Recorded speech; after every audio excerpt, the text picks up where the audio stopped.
Now we have an effective protocol to take care of people like this.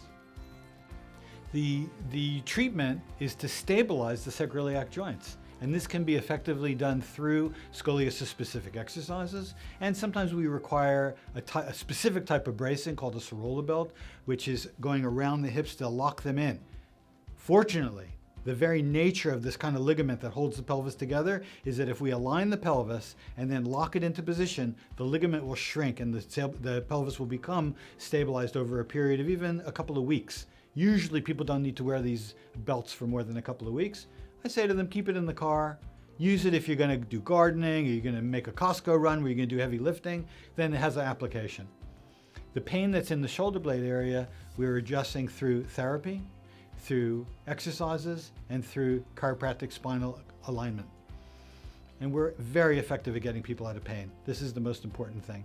Thanks for watching. I hope you found all this information helpful. Please subscribe if you'd like to have more information about scoliosis, and don't forget to hit the bell. That'll alert you whenever we publish new information.